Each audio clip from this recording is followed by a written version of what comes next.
भवसंभव भीति भेदनम सुख संपद करुणानिकेतनम व्रतदान तपः क्रियाफलम सहजानंद गुरुं भजे सदा।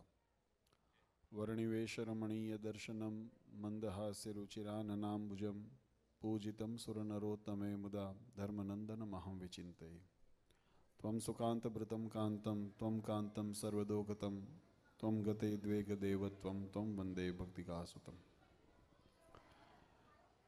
सर्व अवतारी सर्व कारणना कारण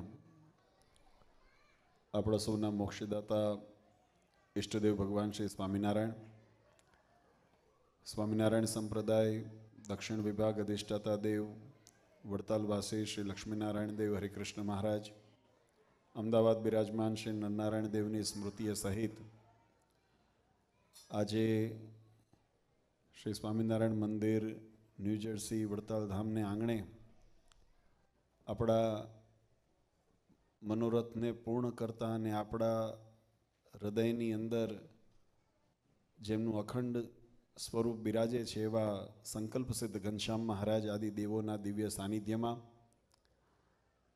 પાટોત્સવના આ શુભ પ્રસંગે સદગુરુ વર્ય નિષ્કુળાનંદ સ્વામી વિરચિત ભક્ત ચિંતામણી કથા પારાયણના શુભ પ્રસંગે સભામાં ઉપસ્થિત ધર્મકુળ આશ્રિત વાલા સર્વે અમારા સંતો પાર્ષદો, શ્રીજીના લાડીલા ધર્મકુળ આશ્રિત વાલા સર્વે સત્સંગી હરિભક્તો, સર્વ ધર્મ પ્રેમી સજ્જનો, સર્વ મોક્ષભાગી જીવાત્માઓ, દરેક ભક્તજનોને અમારા હૃદયપૂર્વક જય સ્વામિનારાયણ. વાલા ભક્તો, ભગવાન શ્રીહરિની અસીમ કૃપાથી આજે ન્યૂ જર્સીને આંગણે નિજ મંદિરમાં બિરાજમાન સંકલ્પસિદ્ધ પ્રગટ સ્વરૂપ એવા ઘનશ્યામ મહારાજ આદિ સર્વે દેવોનો વાર્ષિક પાટોત્સવ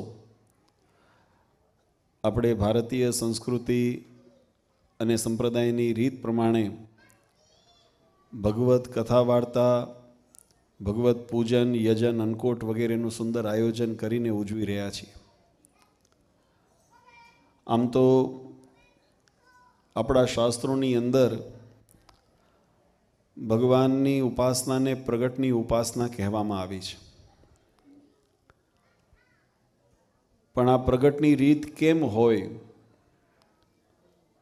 તો વચનામૃતની અંદર ભગવાન સ્વામિનારાયણે જે સુંદર પ્રગટની ઉપાસનાની વ્યાખ્યા કરી એ વ્યાખ્યા બહુ સમજવા જેવી છે. આપણા વેદો ઉપનિષદોએ ભગવાનને અનાદિ અને અનંત તરીકે બિરદાવ્યા છે. આ જગતની અંદર જે સનાતન તત્વોની જેની વ્યાખ્યા હમણાં આપણે અહીંયા ચરિત્રના માધ્યમથી મુક્તાનંદ સ્વામીનું જે ભગવાન શ્રીહરિ લોજની અંદર જ્યારે મુલાકાત થઈ અને જે પ્રશ્નોની કરી એનું વિસ્તારથી વર્ણન આપણા ગ્રંથોની અંદર જોવા મળે છે, તો એની અંદર જે અનાદિ તત્વ કર્યા છે એની અંદર પંચ તત્વનો ભેદ બતાવ્યો છે અને ઘણા વિદ્વાનોએ એને 3 તત્વની અંદર વિભાજિત કરેલા છે: જીવ, માયા અને પરબ્રહ્મ. જીવની કક્ષા છે, જીવ ઐશ્વર્યયુક્ત થાય એટલે ઈશ્વર બને અને બ્રહ્મરૂપ થઈ જાય એટલે બ્રહ્મ સ્થિતિને પામી જાય. પણ આ બંને તત્વની અંદર આ 3 તત્વને અનાદિ ને અનંત કહેવામાં આવ્યા છે. એમાંથી વિશેષ આપણા શાસ્ત્રોની અંદર ભગવાનને અજન્મા કીધા છે, અયોનિજ તરીકે શાસ્ત્રોએ બિરદાવ્યા છે વેદોની અંદર, કે જેનો પ્રાગટ્ય એ પ્રકૃતિના જે ધર્મ બતાવ્યા શાસ્ત્રની અંદર. જો ઉત્પત્તિ જે થાય, વચનામૃતની અંદર મહારાજે બહુ સુંદર વાત સમજાવી. કોઈ પ્રશ્ન પૂછ્યો કે મહારાજ, એક વડના વૃક્ષમાં અથવા કોઈ વૃક્ષ હોય એમાંથી ડાળી કાપીને અન્યત્ર બીજે જ્યારે લગાવવામાં આવે ત્યારે એમાંથી એવું ને એવું જે વૃક્ષ છે નિર્માણ થતું હોય, એનું રૂપ, ગુણ, એના જે પણ તત્વ, ફળ આદિ જે ફૂલ થતા હોય સેમ એના જેવા થતા હોય, તો આ એ જ જીવ બે રીતે થયો કે એની અંદર બીજા કોઈ જીવે પ્રવેશ કર્યો? અને બીજા જો જીવેશો, જો તત્વજ્ઞાન છે ને થોડું ગહન લાગે પણ સમજાય ને એટલે એની અંદર એની પાવર આવી જાય, આપણી સમજણની અંદર પૂર્તિ થઈ જાય. પ્રશ્ન એવો કર્યો કે મહારાજ, એક વૃક્ષમાંથી જ્યારે બીજું વૃક્ષ નિર્માણ થાય છે તો શરીરની પ્રકૃતિ છે સરખી હોય પણ ગુણ તો બંને જીવના જુદા જુદા હોય ને, બધા જીવ કે એ ખરખર નથી હોતા. તો એની અંદર એક જ જીવે બે પ્રકાર લીધા કે એની અંદર બીજો જીવ આવ્યો? ને જો એમ કહેવામાં આવે કે એક જ જીવના બે સ્વરૂપ થયા, તો એમાં ગીતા આદિ પુરાણ જે આપણા ભાગવત આદિની અંદર લખ્યું, નૈનમ છિંદંતી શસ્ત્રાણી નૈનમ દહતી પાવક, જીવ કપાતો નથી, જીવ બળતો નથી, જીવ સુકાતો નથી, તો એને કપાઈને બે ભાગ કેમ થયા? ત્યારે મહારાજે બહુ સુંદર એનો ઉત્તર વચનામૃતની અંદર કર્યો. ભગવાન કે જ્યારે પ્રકૃતિનો જ્યારે આયોજન જ્યારે થતું હોય ને, ત્યારે એની અંદર જીવાત્માના કર્મ અનુસાર કોણા થકી જીવની એ શરીરની પ્રાપ્તિ થાય છે ને, એનો નિર્ધાર કરવામાં આવે છે. આ વાતને સરળતાથી સમજાય. આપણને એમ થાય કે જગતની અંદર સંસારના વ્યવહાર નિર્માણ થતા હોય છે. કોઈ પુત્ર થયા તો, કોઈ પતિ થયા તો, કોઈ પિતા થયા તો, કોઈ મામા થયા. આ બધા સંબંધો જે નિર્માણ થાય છે ને, તો એ નિર્માણ એ પૂર્વના જીવાત્માના લેણદેણ જેવું કર્મ છે, એને આધીન એના દ્વારા એની શરીરની ઉત્પત્તિ થાય છે. અને પરમાત્મા એ શરીરની અંદર જીવને કરે છે. બાકી જીવ બે રૂપે થતા નથી, જીવ અલગ છે. પણ એ જીવ જ્યારે શરીરની અંદર આવે છે, પ્રશ્ન અહીંયા સમજવાનો છે. જ્યારે શરીરની અંદર જીવ જ્યારે આવે છે, પછી એની અંદર 4 પ્રકારના ભેદ બતાવ્યા છે. બીજથી ઉત્પત્તિ બતાવી, પછી શરીરથી જરાયુ જેને ઉત્પત્તિ કહેવાય, ઉદ્બીજ કીધા. વૃક્ષની આદિ જે થાય એ વૃક્ષ બીજમાંથી નિર્માણ થાય. શરીરથી મનુષ્ય આદિ જે સ્તનધારી જે હોય એને શરીરથી શરીરની ઉત્પત્તિ બતાવી વગેરે. 4 ઈંડાથી ઉત્પત્તિ થાય, પક્ષી વગેરે હોય એની ઈંડાથી ઉત્પત્તિ બતાવે. આવા એના પ્રકાર બતાવ્યા છે. પરસેવાથી તમે જો નાના નાના બેક્ટેરિયા જે કીટાણુ જેને કહેવામાં આવે છે, એ બધા એ શરીરની અંદર જે દુર્ગંધ આદિ જે પરસેવો નીકળ્યો હોય, મળમૂત્ર નીકળ્યો હોય, એમાંથી કીટાણુ પેદા થાય, એની ઉત્પત્તિ એની અંદર બતાવી છે. તો આ 4 પ્રકારની અંદર પ્રકૃતિ વહેંચાઈ છે. પણ આ ઉત્પત્તિ કોની કરે છે? આ ઉત્પત્તિ કેવળ શરીરની કરે છે. આત્માનું સ્વરૂપ તો શાસ્ત્રોએ અનાદિ બતાવ્યું છે.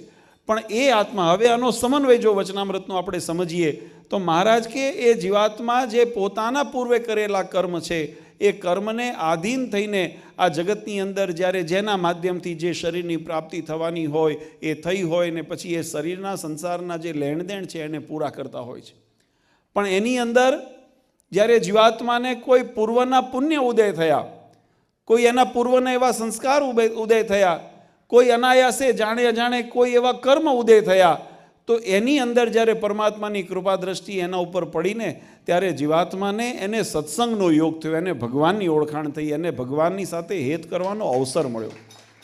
બાકી જન્મ મરણના ચક્રમાં તો હજારો યુગોથી આપણે એમ કહેવાય કે આ 4,32,000 વર્ષનું કળિયુગ, એનાથી બમણો દ્વાપર, એનાથી બમણો ત્રેતા અને એનાથી બમણો સતયુગ, આવું એક જે મહાયુગ કહેવામાં આવે, આવા 4 યુગની એક ચોકડીને આવી અનંત ચોકડી જ્યારે ફરતો જીવાત્મા, અનંત ભવની અંદર ભટકતો જીવાત્મા, અનંત જન્મ સંસિદ્ધ તોય આતિ પરામગતિ, જ્યારે અનેક જન્મના સત્કૃત્ય ઉદય થયા હોય ત્યારે એને એક વખત આવો અવસર મળે છે. અને આવો અવસર મળ્યા પછી જે સુજાણ હોય, બિહારીલાલજી મહારાજે એક બહુ સુંદર કડી લખી છે. જ્યારે અમૃતનો સિંધુ રેલાય ત્યારે ઊંઘ અભાગ્યાને થાય, જ્યારે સોનાની લંકા લૂંટાય ત્યારે અભાગ્યોને ઊંઘ થાય. જ્યારે અમૃતના સિંધુ રેલાતા હોય, ત્યારે અમૃતના પાન કરવાથી જીવનની અંદર જન્મ મરણના ભયની નાશ પામી જાય, આવી જેને નિરોગીતા પ્રાપ્ત થઈ જાય, આવું જેને પ્રાપ્તિ થતી હોય, ત્યારે અભાગ્યો હોય ને તરસ્યો જાય એમાંથી. એને હમણાં જે સંતોએ વાત કરી ને, હમણાં એ આળસ, પ્રમાદ આદિ જે ગુણ, 2 રીતે ગુણ આવતા હોય. એક જેને જન્મજાત જેને કહેવાય, પૂર્વના સંસ્કારે કરીને જે ગુણ પ્રાપ્ત થયા હોય, અને બીજું સંગે કરીને જીવાત્માને યોગે કરીને પ્રાપ્ત થાય. મહારાજ કહે કે જે સંગે કરીને જે પ્રાપ્ત થયા છે ને એની અંદર સુધારો થાય, પણ જન્મજાત હોય ને એને સુધારતા ઘણા કઠણ લાગે. એમ જીવાત્માના દૈવી અને આસુરી બંને ભાવ રહેલા છે. પણ જેના ઉપર ભગવાનની કૃપા જેના ઉપર ઉતરી છે એને ભગવાનનો મહિમા સમજાય, એને સત્સંગનો મહિમા સમજાય. અને જેના ઉપર ભગવાનની કૃપા નથી એની અંદર હજુ કંઈક પૂર્વના જે કઠણ પ્રારબ્ધ છે ને એ ભાગ ભજવે, અને પછી સંગે એવો થાય ને એનો વેશય એવો થાય ને એની ક્રિયાઓ એવી થાય. આપણે બધા ભાગ્યશાળી છીએ. ભગવાન સ્વામિનારાયણે આ ધરા ઉપરથી મનુષ્ય લીલા જ્યારે સંકેલવાનો સંકલ્પ કર્યો, મહારાજ ગઢપુરની અંદર અક્ષરરોડીની અંદર મહારાજ બિરાજે છે ને મનની અંદર મનમાં ભાવ થયો કે પૂર્વે પણ પરમાત્માના જે અવતારો થયા એને પણ આ મનુષ્ય લીલાઓ સંકેલી છે. ભગવાન રામ રૂપે પધાર્યા, ભગવાન કૃષ્ણ રૂપે પધાર્યા, મત્સ્ય કચ્છ વરાદી અનેક અવતારો પરમાત્માના થયા અને સંસારની અંદર પોતાનું જે કાર્ય હતું એ સંપન્ન થયા પછી એમને પણ વિદાય લીધી. મારે પણ એ પ્રકૃતિના નિયમ પ્રમાણે વિદાય લેવાની થશે. પણ હું જ્યારે આ સંસારમાંથી મનુષ્ય આદિ ચરિત્રને જ્યારે સંકેલું તો મારો આશ્રિત એ મારા વિયોગની અંદર અથવા તો એને આશ્રયનો અભાવ ન થાય એના માટે મારા જે પ્રગટપણાની ઉપાસનાની પૂર્તિ કાયમ ભક્તિની પોષણ થતું રહે એટલા માટે 3 ગૂઢ સંકલ્પ કર્યા. આપણે ઘણી વખત કથાના માધ્યમથી એ પ્રસંગને આપણે જાણ્યો છે. એમાં સર્વપ્રથમ મહારાજે પોતાનું પ્રગટ સ્વરૂપ મહારાજે સત્સંગી જીવનની અંદર આ વાતની નોંધ લીધી. કારિત્વા મંદિરાણી તત્ર સ્વપ્રતિમા સ્થાપયેત. મહારાજે બહુ સુંદર મહારાજ કીધું કે મારે આ ઉપાસના ભક્તિને પોષણ મળે, જીવાત્માને આશ્રયનું સ્થાન કાયમ પ્રાપ્ત રહે એટલા માટે કારિત્વ મંદિરાણી, મંદિરો કરાવું આટલો સંકલ્પ કરીને અટક્યા નહીં. પણ મહારાજ કે ત્યાં સ્વપ્રતિમા પોતાના મહારાજ કે અલગ અલગ જે ચરિત્રો, અલગ અલગ લીલાઓ, અલગ અલગ અવતારોની અંદર ભગવાને જે પોતાના આરાધ્ય તરીકે જે હરિભક્તોને ભાવ હોય એને પૂર્ણ થાય અને આશ્રયનું સ્થાન રહે એટલા માટે કે પોતાના સ્વરૂપોની સ્થાપના કરું. અને આ સંકલ્પ સાથે મહારાજે જે 6 ધામ બાંધ્યા. આપણે કાયમ કથામાં કહીએ છીએ નરનારાયણ રૂપે મહારાજ, લક્ષ્મીનારાયણ દેવ રૂપે, ગોપીનાથજી મહારાજ રૂપે, રાધારમણ દેવ રૂપે, મદન મોહનજી મહારાજ રૂપે મહારાજ એન કેન પ્રકારે મહારાજ કે આની અંદર અક્ષરધામની અંદર જે સ્વરૂપ રહ્યું છે અને આ મૂર્તિની અંદર અમે જે પધરાયું એ સ્વરૂપ એની અંદર રંજ માત્ર પણ ફેર નથી. આવો એકાત્મ ભાવ કીધો મહારાજ કે વચનામૃતમાં મહારાજના શબ્દોને જો આપણે માર્મિક રીતે સમજીએ તો મહારાજ કે જે સ્વરૂપ અક્ષરધામમાં છે એ જ સ્વરૂપ તમારી સન્મુખ છે અને એ જ સ્વરૂપ હવેથી આ મંદિરની અંદર બિરાજમાન છે. આવો એકાત્મ ભાવ મહારાજે કીધો. આ પ્રગટની ઉપાસનાની વાત મહારાજ બતાવી અને એનો મહિમા જીવાત્માને કેમ સમજવો તો વચનામૃતની અંદર એની વ્યાખ્યા મહારાજે કરી. મહારાજ કે જ્યારે પ્રત્યક્ષ પરમાત્મા સન્મુખ આપણે હોઈએ અને જેવો ભગવાન પ્રત્યેનો આમન્ય અને ભાવ હોય, 2 શબ્દ એની અંદર મહારાજે બહુ વિશેષણ કરીને વાપર્યા છે.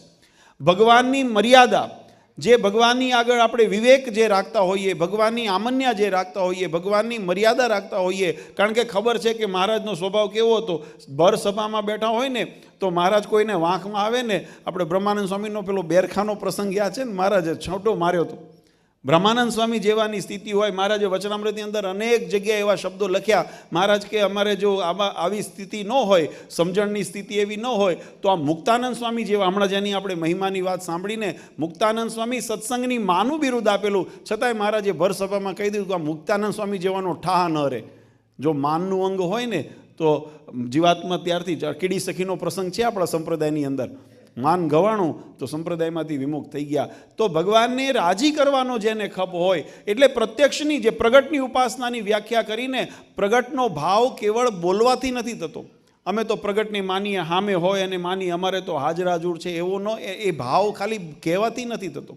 પણ એ ભાવને જો જીવનની અંદર પ્રગટનો અનુભૂત કરવો હોય ને તો જેવી આજ્ઞાની મર્યાદાઓ આપણે ભગવાન પ્રત્યક્ષ હોય, એના વચનની અંદર જેવો વિશ્વાસ, એના વર્તનની અંદર જેમ આપણું વર્તન, એના કયાની અંદર, એના ગમતામની અંદર આપણે જેમ વર્તતા હતા એવો ને એવો ભાવ આ ભગવાન ઘનશ્યામ મહારાજની આગળ આવીને જ્યારે ઊભા હોઈએ ને અને ત્યારે પણ આપણે એમ જ રાખીએ કે મારું જીવન, મારી વાણી, વિવેક, ક્રિયા પ્રત્યેક એ ભગવાનને ગમતામાં હોવી જોઈએ, ભગવાનની આજ્ઞામાં હોવી જોઈએ. એવો પ્રત્યક્ષ ભાવ જ્યારે રાખીએ ને તો આ પ્રગટની ઉપાસના છે, નહીતર પરોક્ષની ઉપાસના થઈ જાય. આ પ્રગટનો ભાવ છે.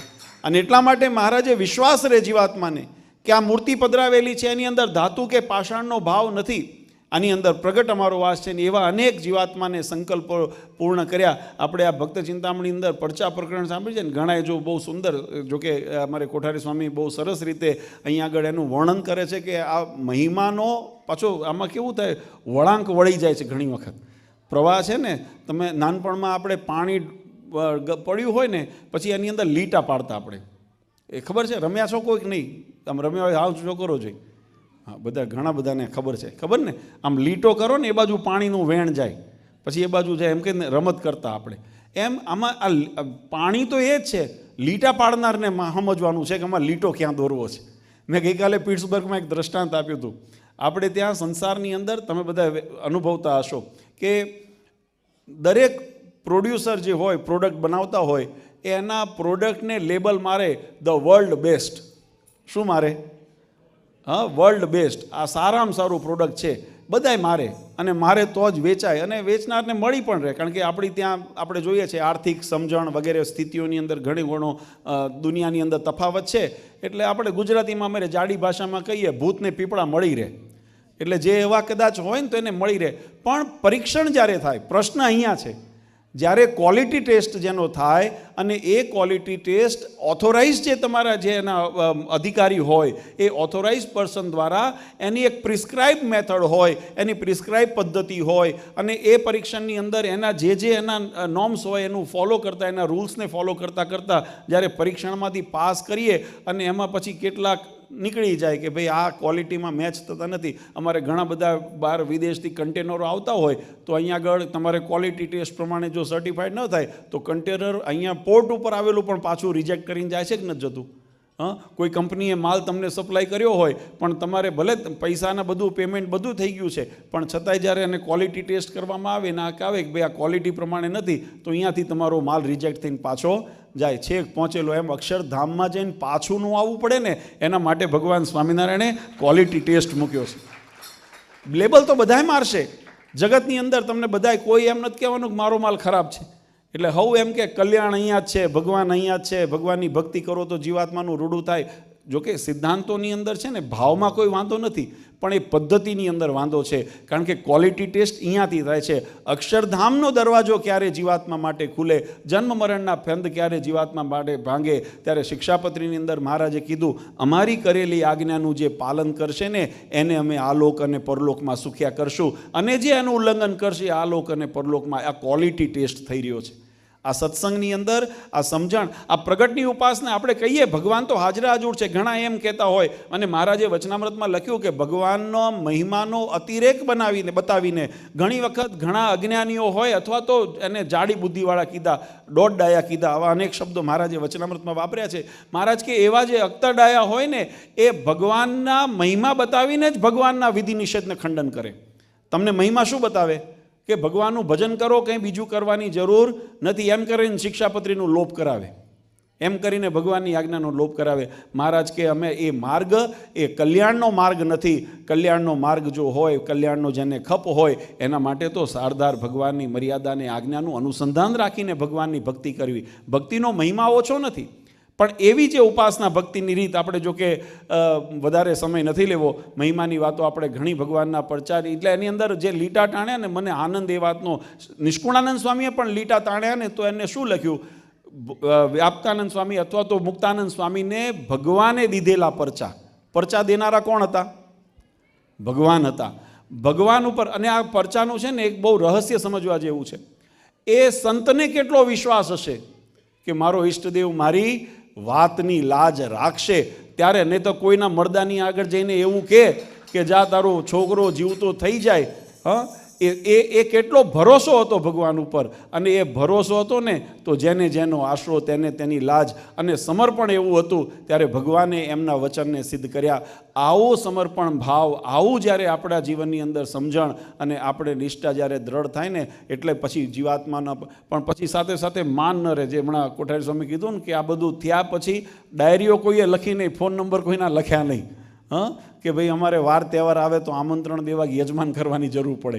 એટલે આ એક લક્ષણ છે. ખેર, આપણે બધા વિષયો ઉપર બહુ ઘણી વખત ચર્ચા થઈ છે સત્સંગમાં, પણ આજે આનંદની વાત એ છે કે જે ઉપાસના, શુદ્ધ ઉપાસના ભક્તિ, ભગવાન સ્વામિનારાયણે સ્થાપિત સિદ્ધાંતો, એના રક્ષણ અને પોષણમાં રહીને આપણે ભગવાનને પામવાનો જેને ખપ હતો ને એમનો સંકલ્પ હતો, પરમ પૂજ્ય આચાર્ય મહારાજશ્રીનો આશીર્વાદ, અને આપણું આ વડતાલ ધામ, આ ન્યૂજર્સી મંદિર આપણું નિર્માણ થયું. અને આપણે 8 વર્ષ પહેલાં આપણે એ ભગવાનના આજ્ઞા પ્રમાણે અહીં આગળ જે ભગવાનની મૂર્તિઓ સ્થાપિત કરી. આજે મને આનંદ એ વાતનો છે, હમણાં આપણા અહીં આગળ એરફોર્સના જે કર્નલ અને એમના જે પરિવાર અહીં આગળ પધાર્યા હતા, બહુ આનંદની વાત એ છે. અને મારે છે ને જો બધા હરિભક્તોને કાયમ માટે ભલામણ કરું, લોકોને આકર્ષણ કરવાના 2 રીત છે. કોઈ આવ્યું હોય મહેમાન અને તમે એની ફૂલ સરભરા કરો ને, આગતા સ્વાગતા માન પ્રસાદ આપો ને તો એને આકર્ષણ થવાનું છે, સંસ્થાની અંદર વ્યક્તિની અંદર હેત થવાનું છે, પણ એ હેત મહત્ત્વનું નથી. કંઈ ન થાય ને અને આવીને અહીંયા ભગવાન આગળ ઊભા હોય ને એને જે કીધું ને કે મને જે અહીંયા વાઇબ્રેશન્સ જે ફીલ થયા, I was touch by that words, કે એને એમ કીધું કે મને અહીંયા આગળ આવીને જે વાઇબ્રેશન્સ ફીલ થયા પોઝિટિવિટીના, અહીંયા ભગવાનનું પ્રત્યક્ષ પ્રમાણ થાય અને એ જીવાત્માને એ ગુણ કરવાનું છે. એટલે માનથી આપણે ઘણાને આકર્ષણ કરી શકીએ, જગતમાં થતા જ હોય છે, વ્યવહાર આપણે સાચવી લેતા હોઈએ છીએ, પણ એ મહત્ત્વ નથી. મંદિરનું વાતાવરણ આપણે એવું રાખવું છે કે અહીંયા જે પણ કોઈ આવે, સમજણથી આવે, અણસમજણથી આવે, પણ અહીંયા ભગવાનનું એવું આપણે પ્રધાનપણું અને મહારાજનું એવું આપણે સેવા, પૂજા, અર્ચના અને ભગવાનનું એવું આપણે અહીંયા આગળ નાદ જગાવીએ કે અહીંયા આગળ કોઈ પણ આવ્યો હોય ને એના તમામ એને વાઇબ્રેશન ફીલ થાય, ભગવાનના પ્રત્યક્ષપણાની અનુભૂતિ થાય. અને અનુભૂતિ તો જો દરેકને, મહારાજનું અસ્તિત્વ છે. તમે જો ઘણાને સેન્સ હોય, આ બધાની દરેક વ્યક્તિની અલગ અલગ સેન્સ હોય, સમજવાની, શીખવાની અને એને અનુભવ કરવાની અલગ અલગ સ્થિતિ હોય. તો જેને સેન્સ એ પહોંચ્યું હોય ને, આપણે ઘણાને કહીએ ને સેન્સિટિવ સ્કિન છે, થોડુંક પણ જો હવા તાપમાં વધારે થઈ ગયો અથવા ડ્રાય થઈ ગયું ને તો સેન્સિટિવ ઇચિંગ કરવા માંડે. તો વાતાવરણ તો બધા માટે સરખું છે, પણ એની સ્કિન સેન્સિટિવ હતી એટલે એને અસર વહેલી થઈ. એમ આપણા હૃદયની અંદર એ સેન્સ જો જગાડીએ ને, એ ભાવ જો જગાડીએ ને, તો અહીંયા આગળ ભગવાનની અંદર જે તત્વ, જે ઐશ્વર્ય છે ને, એની અનુભૂતિ આપણે પણ કરી શકીએ. આ નિર્જીવ નથી. અહીંયા ભગવાન જે મંદિરની અંદર આપણને બિરાજે છે, આપણે વડતાલાદી ધામોમાં દર્શન કરવા જઈએ, એની અંદર માત્ર ધાતુ, પાષાણ કે ચિત્ર ભાવ નથી, એની અંદર પ્રગટ પરમાત્મા છે. પણ એને અનુભવ કરવાનો સેન્સ, એને અનુભવ કરવાનું આપણામાં લાયકાત, એને કેળવવાનું નામ સત્સંગ છે. અને એ જ્યારે આપણા સ્થિતિ થઈ જાય ને, તો મહારાજે વચનામૃતમાં કીધું, અક્ષરધામ મળે કે ન મળે એની ચિંતા કરવાની જરૂર નથી, આ જ આપણા માટે અક્ષરધામ છે. આજે એવી સુંદર વ્યાખ્યા આપણને અહીંયા મહિમાના દ્વારા જાણવા મળી છે. ખૂબ ખૂબ અભિનંદન. અને મને હમણાં આવ્યા કૌશલભાઈ, મને ત્યાં ગાડીએ સામે લેવા આવ્યા હતા. મને કે, મેં કીધું કેમ છે બધા મજામાં? મને કે તમને બાપુજી આપને જોઈને વધારે મજામાં થયા. મેં કીધું અમે તમને બધાને જોઈને અમારાય થાક ઉતરી જાય છે. જે હમણાં સંતો કહેતા હતા, આ યાત્રા સવારે અમે પિટ્સબર્ગથી નીકળ્યા, 6-7 કલાકની યાત્રા હતી, પણ જ્યાં બધા હરિભક્તોને જોઈએ, તમારા ઉત્સાહને જોઈએ, તમારી શુદ્ધ ભાવનાને જોઈએ, એટલે અમને જેમ શરીરનો થાક લાગ્યો જ નથી. અને જેમ પરિવારને મળીને આત્મીય ભાવથી જેમ આપણને હેત થાય, એમ તમને બધાને મળીને ખૂબ ખૂબ હેત થયો. અને અમને વિશેષ આનંદ એ છે, ઠાકોરજીના દર્શન કર્યા ને, ભગવાનની મૂર્તિ ઉપર જે પ્રસન્ન વદન જે ભગવાનનું જે છે, એનાથી એમ લાગે છે કે તમે બધા ભગવાનને હાચવો છો સારી રીતે. બસ આવી રીતે કાયમ ભગવાનને, અમારા દાદાને જાળવી રાખજો, હાચવી રાખજો. ભગવાનને પ્રાર્થના કરીએ કે અમારા સમગ્ર ન્યૂજર્સી સત્સંગ સમાજ ઉપર કાયમ એમની કૃપા દ્રષ્ટિ વરસાવતા રહે. આવતીકાલનો દિવસ આપણા માટે પાટોત્સવનો દિવસ છે. વર્ષે એક વખત આવું યજન એટલા માટે આપણે કરતા હોઈએ કે જીવન વર્ષની અંદર કદાચ કોઈ સેવાની અંદર નાનો મોટો દોષ થઈ ગયો હોય, કોઈ અપરાધ થઈ ગયો હોય, કોઈ ત્રુટિ રહી ગઈ હોય, તો કાલના દિવસે ભગવાનને પ્રાર્થના કરીને વિનંતી કરીએ કે મહારાજ, આપ તો દયાળુ છો, કૃપાનિદાન છો, અમારા કર્મની સામે ન જોશો, અમારા ભાવ અને અમારી શ્રદ્ધાની સામે જોઈ અમારા ઉપર કાયમ રાજી રહેજો. અને આવતા પાછા વર્ષની અંદર વિશેષ કરીને અમે ઉત્સાહથી આપની ભક્તિ, ભજન અને સેવા કરી શકીએ એવી અમારા ઉપર કૃપા વરસાવજો. જગતનું તો ભગવાન આપશે, એ માગવાની જરૂર નથી. મહારાજે વણ માગે આપ્યું છે. આપણા ઉપર કૃપા કેટલી. મહારાજ કે અમારો આશ્રિત હોય, અન્ન વસ્ત્ર આબરૂએ કરીને ક્યારે દુઃખી થવા દઈશું નહીં. આપણે તો ભગવાન પાસે એટલું માંગજો કે મહારાજ તમારા આશ્રયમાં રાખજો.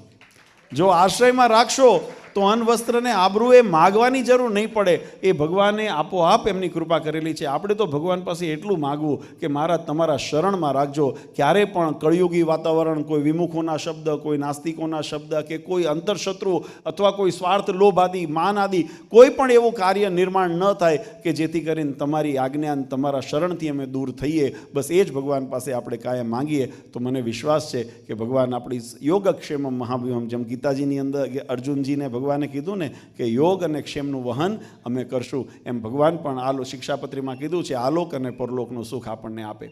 એટલે મહારાજના ચરણારવિંદમાં પ્રાર્થના કરીએ છીએ. આવતીકાલનો દિવસ હજુ બાળકોના આપણે કાર્યક્રમ પણ બધા નિહાળવા છે, અને આવતીકાલનો દિવસ આપણે વ્યસ્તતાથી આખો દિવસ ભગવાનનું યજન કરવું છે. વિશેષ લાભ કાલે લઈશું. તો અત્યારે વધારે સમય ન લેતા આપ સૌને, ન્યૂજર્સીના ભક્તોને અને અહીંનો અમારો યુવક મંડળ, અમારી વાનર સેના, ઇફ યુ ડોન્ટ માઇન્ડ, કારણ કે આ બધા બાળકોને આ તો પ્રેમની ભાષા છે. હો, કોઈ પાછા નહીતર કોઈ એમ કે બાપુજી અમને જો સભાની અંદર આ પ્રેમની ભાષા છે. કારણ કે જે સમર્પણ ભાવથી જેમ અને નામ એટલે કેપી સ્વામી અમે નામ આપ્યું ને જ્યારે શરૂઆતમાં આવ્યા ને ત્યારે તો મંદિર કંઈ હતું નહીં, પણ આ બધા જેમ સેતુબંધ રામેશ્વરની આગળ જ્યારે હનુમાનજી અને જામવંત આદિ બધા સેના લઈને બેઠા હતા, ભગવાન રામનું કાજ કરવાનું જ્યારે કીધું પછી વિચાર્યું નહીં તો કોકને બુદ્ધિ આવી હોત ને કે પથ્થર થોડી તરે, ને કોકે કીધું હોત કે ભાઈ પથ્થર નાખો તો કોક એવા ડાપણવાળા તો હશે ને કે જેને એમ થયું હોય કે ભાઈ પથરા ન તરે, જળ વસ્તુ છે તો પાણીમાં ડૂડી જાય, પણ કોઈએ વિચાર્યું નહીં. બધાએ કીધું કે નાખો એટલે હવે નાખ્યા.